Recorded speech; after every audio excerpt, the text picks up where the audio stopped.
نماز میں، عشاء کی نماز میں ہم وطر پڑھتے ہیں، 3 رکعت وطر واجب ہے، اور وطر کی آخری رکعت میں رکوع سے پہلے ہم دعائے قنوت پڑھتے ہیں۔ تو ہمارا آج کا موضوع دعائے قنوت ہے۔ دعائے قنوت، اس کے الفاظ کیا ہیں؟ دعائے قنوت یہ کیا ہے؟ اس میں اپنے رب کی بارگاہ میں ہم کیا التجا کرتے ہیں؟ ہم روز عشاء کی نماز پڑھنے کے لیے جب مسجد میں حاضر ہوتے ہیں اور نماز وطر ادا کرتے ہیں تو ان وطروں کی آخری رکعت میں ہم اپنے رب کی بارگاہ میں کیا التجا کرتے ہیں، یہ آج آپ نے سننا ہے، اور ہم نے غور کرنا ہے کہ کیا ان الفاظ کے معنی مجھے آتے ہیں اور میں کس قدر اس پر عمل پیرا ہوں۔ میں رب سے مانگ تو رہا ہوں، ایک چیز کی التجا کو تو کر رہا ہوں، لیکن مجھے اس کا فہم ہے، اس کا ادراک ہے کہ میں اپنے رب سے کیا مانگ رہا ہوں۔ دعائے قنوت یہ بڑی عظیم الشان دعا ہے۔ حضور نبی کریم صلی اللہ علیہ وسلم نے خود تلقین فرمائی، صحابہ کو سکھایا، اور یہ بات یاد رکھیں کہ بخاری شریف، مسلم شریف میں، ابو داؤد شریف میں، ترمذی میں، صحاح ستہ میں دعائے قنوت کے الفاظ مختلف ہیں، یعنی مختلف الفاظ میں یہ دعا ملتی ہے، اور جو مشہور و معروف دعا ہے میں اس کو بیان کروں گا تاکہ ہم اس کو سمجھیں، اپنے رب کے حضور ہم کیا عرض کر رہے ہوتے ہیں اس کی تفہیم ہمیں حاصل ہو۔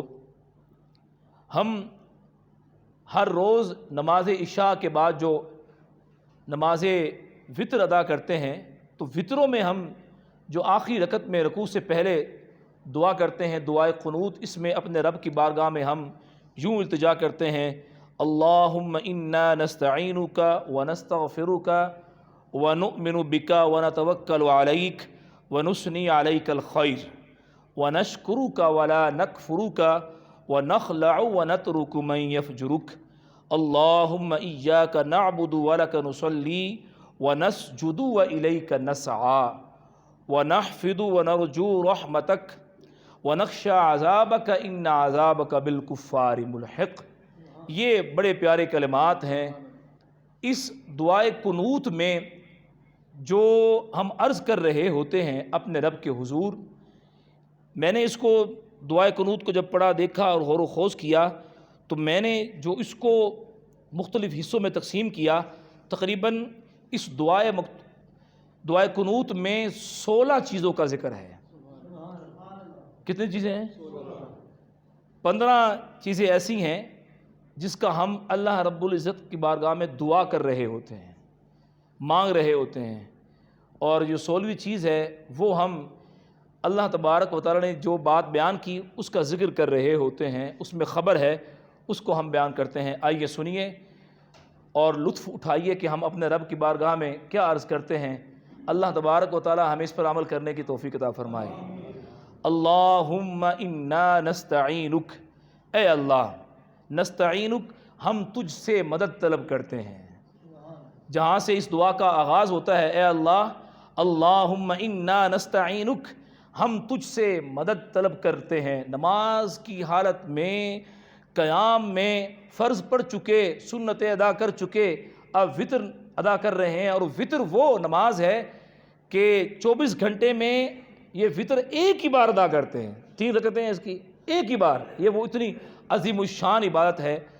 پھر دیکھیے، سنت موقدہ چھوٹ جائیں، سنت غیر موقدہ چھوٹ جائیں، نوافل چھوٹ جائیں جو نماز کے ساتھ ہے، اس کی کوئی قضا نہیں ہے، اور اگر سنت غیر موقدہ یا نوافل آپ ویسے چھوڑ دیں تو گناہ گار بھی نہیں ہوتے، لیکن سنت مؤکدہ جان بوجھ کے چھوڑیں گے تو اس صورت میں اگر عادی ہو گئے، اکثر چھوڑ دیتے ہیں تو پھر گناہ گار ہوں گے، لیکن اس کی قضا نہیں ہے۔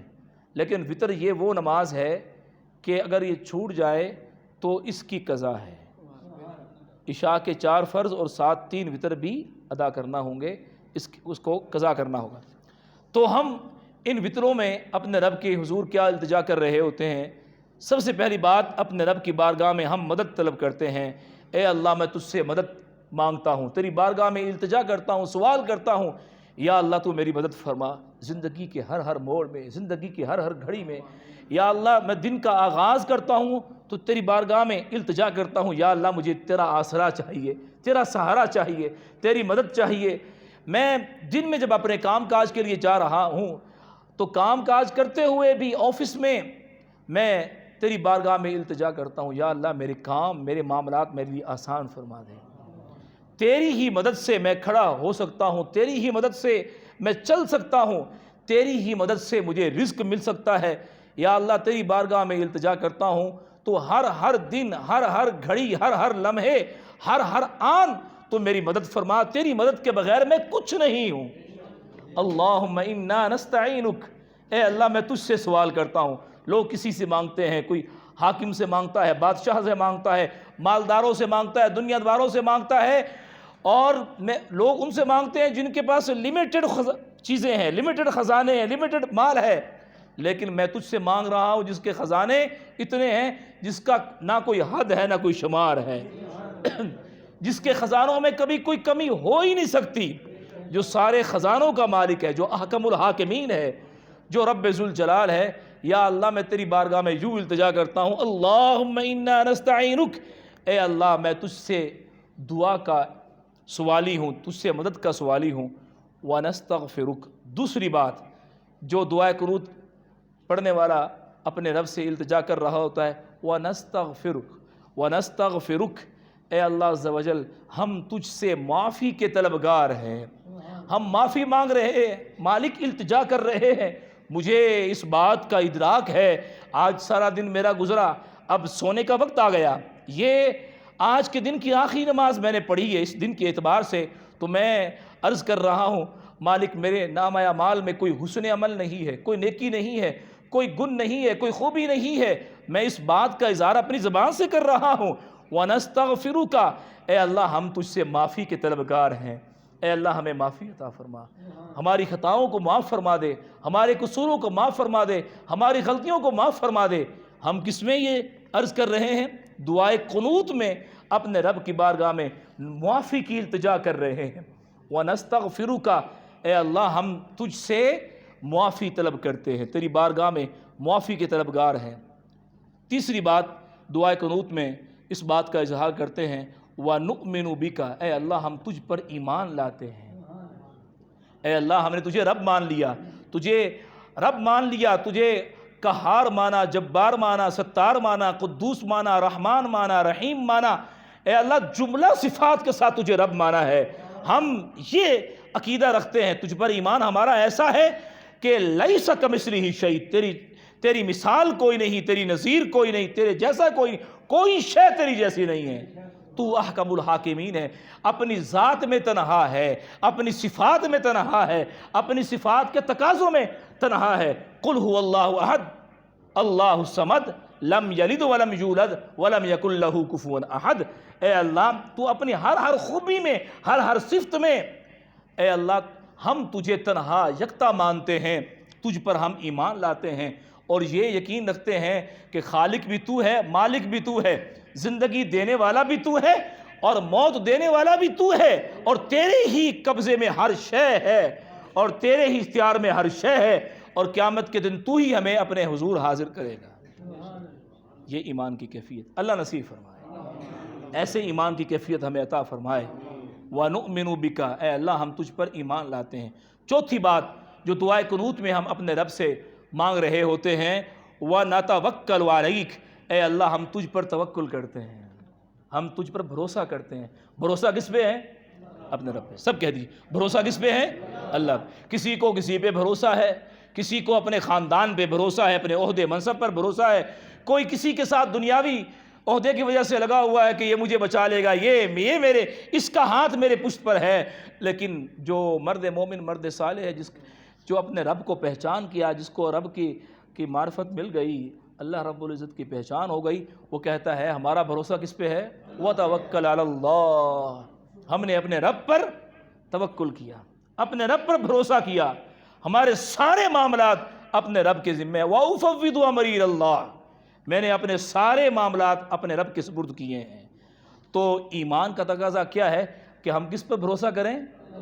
اللہ پر بھروسہ کریں۔ اس کا اظہار ہم کہاں کر رہے ہوتے ہیں؟ ہر روز نماز عشاء کے بعد نماز وتر ادا کرتے ہوئے ہم یہ اپنے رب کی بارگاہ میں التجا کر رہے ہوتے ہیں۔ وَنَتَوَكَّلُ عَلَيْكَ۔ اور پانچویں بات دعائے قنوت کے اندر جو ہم اپنے رب کی بارگاہ میں عرض کرتے ہیں وَنُثْنِي عَلَيْكَ الْخَيْرِ، ہم عرض کرتے ہیں کہ اے اللہ جتنی بھی تعریف ہے اچھی سے اچھی تعریف وہ تیرے لیے ہے، وَنُثْنِي عَلَيْكَ الْخَيْرِ، ہم تیری بہترین تعریف کرتے ہیں، اگرچہ ہمارے پاس وہ زبان نہیں ہے، وہ انداز نہیں ہے، لیکن جو ہماری بساط میں تھا، بلکہ ہم تو اپنے جملے کہہ ہی نہیں رہے ہوتے، ہم تو وہ کہہ رہے ہوتے ہیں جو ہمیں ہمارے آقا نے سکھایا ہے کہ اپنے رب کی بارگاہ میں آؤ تو یوں کہو سبحانک اللہم وبحمدک وتبارک اسمک وتعالی جدک ولا الہ غیرک، ہم تو وہ کہتے ہیں جو ہمارے آقا نے ہمیں سکھایا ہے، التحیات للہ والصلوات والطیبات، السلام علیک ایھا النبی ورحمۃ اللہ وبرکاتہ، السلام علینا وعلی عباد اللہ الصالحین، آخر تک نماز کا ایک ایک جملہ، ایک ایک حرف، ایک ایک اس میں جو سینٹنس ہے جو ہم بولتے ہیں، آیات بینات پڑھتے ہیں، یہ ہماری طرف سے تو کوئی ایک بات ہی نہیں ہے، یہ ہمیں رب نے سکھایا ہے، رب کے حبیب نے سکھایا ہے۔ تو اے اللہ عز و جل ہم تیری اچھی طرح تعریف کرتے ہیں، یہ اچھے الفاظ بھی تو نے عطا فرمائے ہیں، یہ اچھے الفاظ بھی تیرے حبیب نے ہمیں عطا فرمائے ہیں۔ چھٹی بات، دعائے قنوت پڑھنے والا اپنے رب کا شکر ادا کرتا ہے، وَنَشْكُرُكَ، اے اللہ ہم تیرے شکر گزار ہیں، ہم تیرا شکر ادا کرتے ہیں کہ آج تو نے کھلایا ہے، مجھے پلایا ہے، آج کا دن میرا کتنا اچھا گزرا ہے، تیری توفیق سے تیرے گھر میں آیا، میں نماز پڑھی میں نے اور تیری بارگاہ میں کھڑے ہو کے دعائے قنوت مانگ رہا ہوں، میں تیری بارگاہ میں عرض کر رہا ہوں، وَنَشْكُرُكَ، ہم تیرا شکر ادا کرتے ہیں کہ تو نے میری زبان کو یہ سعادت عطا فرمائی کہ میری زبان تیری تعریف کر رہی ہے، میں تیری بارگاہ میں قیام کی حالت میں ہوں، تیری بارگاہ میں سجدہ کر رہا ہوں، اپنے سر کو تیری بارگاہ میں نے رکھ دیا ہے، تیرا شکر ہے، ہر نعمت پر تیرا شکر ہے، تو نے جتنی بھی نعمتیں دی ہیں ساری نعمتوں کا ہم شکر ادا کرتے ہیں۔ تو جو چھٹی بات ہے اس میں دعائے قنوت کے اندر وہ کیا ہے؟ شکر الہی، اپنے رب کیا شکر ادا کرنا کہ اے اللہ ہم تیرا شکر ادا کرتے ہیں۔ ساتویں بات، دعا کرنے والا اپنے رب کی بارگاہ میں جو عرض کر رہا ہوتا ہے وَلَا نَكْفُرُكَ، کہ اے اللہ ہم تیری ناشکری نہیں کرتے، وَلَا نَكْفُرُكَ، ہم تیری ناشکری نہیں کرتے۔ ناشکری کیا ہے؟ نعمتوں کی قدر نہ کرنا، یہ ناشکری ہے، نعمتوں کا نعمتوں کو ضائع کر دینا یہ ناشکری ہے، اللہ تعالیٰ کی نافرمانی کرنا یہ ناشکری ہے۔ تو دعائے قنوت جب ہم مانگ رہے ہوتے ہیں اپنے رب کی بارگاہ میں عرض کر رہے ہوتے ہیں وَنَشْكُرُكَ، ہم تیرا شکر ادا کرتے ہیں، وَلَا نَكْفُرُكَ، یا اللہ ہم تیری ناشکری نہیں کرتے، تیرے شکر گزار بندے ہیں، یعنی اس میں وہ عرض بھی کر رہا ہوتا ہے یا اللہ ہمیں ناشکری سے بچا، ہمیں کفران نعمت سے بچا، ہمیں نعمتوں کے ضائع ہونے سے، ہمیں ضائع کرنے سے ہمیں محفوظ رکھ، ہمیں اپنا شکر گزار بندہ بنا۔ اللہ اکبر، اللہ، مجھے پھر وہ 5ویں پارے کی وہ آخری آیت یاد آ رہی ہے شکر کے حوالے سے۔ اللہ فرماتا ہے کہ اللہ تمہیں عذاب دے کر کیا کرے گا اگر تم اس کے شکر گزار بندے بن جاؤ، یہ اللہ فرماتا ہے،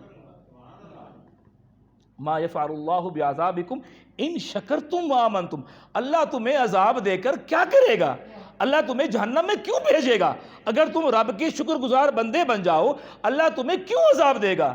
کتنی پیاری یہ آیت ہے، کتنی ڈھارس ہے بندوں کے لیے کہ رب اپنے بندوں پر کتنا کریم ہے، اپنے بندوں سے اللہ رب العزت کتنی محبت فرماتا ہے کہ اللہ تمہیں عذاب دے کر کیا کرے گا اگر تم اس کی نعمتوں کا شکر ادا کرو۔ اللہ رب العزت ہمیں شکر کرنے کی توفیق عطا فرمائے، سب کہہ دیجیے آمین۔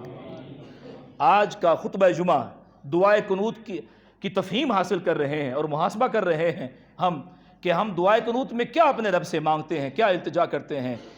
8ویں بات، ہم اپنے رب کے حضور عرض کر رہے ہوتے ہیں وَنَخْلَعُ وَنَتْرُكُ مَنْ يَفْجُرُكَ، کہ اے اللہ میں جو تیرے نافرمان ہیں میں نے ان کو چھوڑ دیا، ان سے میں نے تعلق ختم کر دیا۔ وَنَخْلَعُ وَنَتْرُكُ، میں چھوڑتا ہوں اور ان سے اپنا تعلق ختم کرتا ہوں، مَنْ يَفْجُرُكَ، کہ جو تیری نافرمانی کرنے والے ہیں، جو تیرے نافرمان ہیں۔ اب اس کا مفہوم بڑا وسیع ہے، یعنی وہ لوگ کہ جنہوں نے تجھے معبود نہیں مانا، جس نے تجھے خالق حقیقی نہیں مانا، جس نے حق کے بندگی کو نہیں پہچانا، جس نے تیرا رزاق ہونا، تیرا خالق ہونا، تیرا قادر ہونا، تیرا علیم بذات الصدور ہونا اس کو نہیں مانتا، یا رب ہم چھوڑتے ہیں اس کو۔ اب دیکھیں دعائے قنوت کے اندر یہ ہم اس کا اظہار کرتے ہیں، ہماری عملی زندگی میں بھی یہ چیز نظر آنی چاہیے، کیونکہ ہم اپنے رب سے مانگ رہے ہیں، ہم کہہ رہے ہیں کہ یا اللہ ہم چھوڑتے ہیں، ترک کرتے ہیں اس کو کہ جو تیرا نافرمان ہے۔ ہماری عملی زندگی میں اس کا اظہار۔ اچھا، اس سے مراد یہ نہیں ہے، شاید کوئی اس سے مراد یہ لے جو نماز نہیں پڑھتا ہم اس سے ملنا جلنا چھوڑ دیں، یا جو ایک عملی لحاظ سے کمزوریوں کا شکار ہے اس کو چھوڑ۔ اس کا معنی یہ نہیں ہے، اس کا تعلق عقیدے سے ہے۔ کس سے تعلق ہے اس کا؟ جس کا عقیدہ کمزور ہے یا بد عقیدہ ہے، یا اس کا اپنے رب کے بارے میں بالکل کانسیپٹ ہی غلط ہے۔ بعض لوگ، جیسے میں وقتاً فوقتاً بات کرتا رہتا ہوں کہ الحاد بہت بڑھ رہا ہے، ملحدین بڑھ رہے ہیں، خدا کا انکار کرنے والے بڑھ رہے ہیں۔ اب پتہ ہے آپ کو کہ یہ ملحد ہے، خدا کا انکار کرنے والا ہے، اللہ کے بارے میں ایسی ایسی باتیں کرنے والا ہے، رسول اللہ صلی اللہ علیہ وسلم کے بارے میں اس کا عقیدہ درست نہیں ہے، اسلام کے بارے میں، قرآن کے بارے میں، ہمارے جو بیسکس ہیں، بنیادیں ہیں، اس کے بارے میں یہ ہرزہ سرائی کرتا ہے، تو اس کے بارے میں تو ہم دعائے قنوت میں کہہ رہے ہیں کہ ہم نے چھوڑ دیا۔ پھر چھوڑا تو نہیں ہم نے، ادھر تو ہم کہہ رہے ہیں کہ چھوڑ دیا ہم نے، کہ میں چھوڑتا ہوں اس کو جو تیرا نافرمان بندہ ہے۔ تو اس کا تعلق عقیدے سے ہے۔ جس میں عمل کی کمزوری ہے تو اس کے ساتھ قطع تعلق نہیں کریں گے، اس کو سمجھائیں گے، بتائیں گے کہ یہ بات درست نہیں ہے، آپ نماز پڑھیں، آپ سود کا لین دین چھوڑ دیں، آپ یہ آپ کا سورس آف انکم ٹھیک نہیں ہے، اس کو آپ درست کر لیں، اس کو سمجھائیں گے۔ اللہ رب العزت توفیق عطا فرمائے۔ 9ویں بات دعائے قنوت کے اندر جو ہم اپنے رب سے عرض کر رہے ہوتے ہیں، اللہم ایاک نعبد، اے اللہ ہم صرف تیری ہی عبادت کرتے ہیں۔ عبادت کے لائق کون ہے؟ اللہ کی ذات۔ اور سورہ فاتحہ میں ہم کہتے ہیں ایاک نعبد و ایاک نستعین، کہ ہم تیری ہی عبادت کرتے ہیں اور تجھ سے مدد طلب کرتے ہیں۔ تو یہاں ہم خاص طور پر عرض کرتے ہیں اللہم ایاک نعبد، اے اللہ ہم تیری ہی عبادت کرتے ہیں۔ ہماری محبتیں عقیدتیں ہیں علماء سے، اولیاء سے، لیکن ہم عبادت کے لائق تجھی کو سمجھتے ہیں۔ ہم اپنا سر تیری ہی بارگاہ میں رکھتے ہیں، کیونکہ معبود صرف ایک ہے، وہ اللہ ہے۔ عبادت کے لائق کون ہے؟ صرف اللہ کی ذات ہے۔ الحمدللہ۔ 10ویں بات وَلَكَ نُصَلِّي، اور ہم تیرے لیے نماز پڑھتے ہیں۔ ہم نے دکھاوے کے لیے نماز نہیں پڑھی، اب یہ للہیت ہے، اخلاص ہے، اس میں خلوص کا ذکر ہے کہ اللہ میں جو اپنا کام چھوڑ کے آیا، اپنا بستر چھوڑ کے آیا، اب آنکھوں میں نیند ہے، نیند آ رہی ہے، اور ادھر سے مؤذن نے کہا حی علی الصلاۃ حی علی الفلاح، آ جاؤ نماز کے لیے، آ جاؤ فلاح کے لیے، تو میں اپنے کام کاج چھوڑ کے، اپنے آرام کو چھوڑ کے، اپنی نیند کو چھوڑ کے تیری بارگاہ میں آیا، تو تیرے لیے آیا۔ کس لیے آیا؟ تیرے لیے آیا۔ میں قیام میں کھڑا ہوا، تیرے لیے کھڑا ہوا، میں نے رکوع کیا تو تیرے لیے کیا، نماز پڑھی تو تیرے لیے پڑھی۔ اور 11ویں بات وَنَسْجُدُ، اور میں سجدہ ریز ہوا تو تیرے لیے ہوا۔ سبحان اللہ۔ سجدہ کیسی عبادت ہے کہ جو کسی کو بار ہاتھ ملانا گوارا نہیں کرتا، رب کے حضور وہ ہاتھ باندھ کے کھڑا ہوا ہے اور پھر اپنے سر کو اپنے رب کے حضور رکھ دیتا ہے اور کہتا ہے سبحان ربی الاعلیٰ، پاک ہے میرا رب جو سب سے اعلیٰ ہے۔ تو یہ 11 باتیں ہو چکی ہیں، باقی میں 16 مقام میں نے بتایا، اس میں 16 باتوں کا ذکر ہے۔ اللہ رب العزت ہمیں اس پر عمل کرنے کی توفیق عطا فرمائے۔ مجھے بتائیے کہ لطف آیا نہیں آیا آپ کو کہ ہم دعائے قنوت میں کیا اپنے رب سے مانگتے ہیں، کیا عرض کرتے ہیں؟ اللہ رب العزت ہمیں وہ سوز و گداز عطا فرمائے۔ اللہ رب العزت ہمیں آخرت کی فکر نصیب فرمائے، ہمارا خاتمہ ایمان پر عافیت کے ساتھ آمین بجاہ النبی الامین صلی اللہ علیہ وسلم۔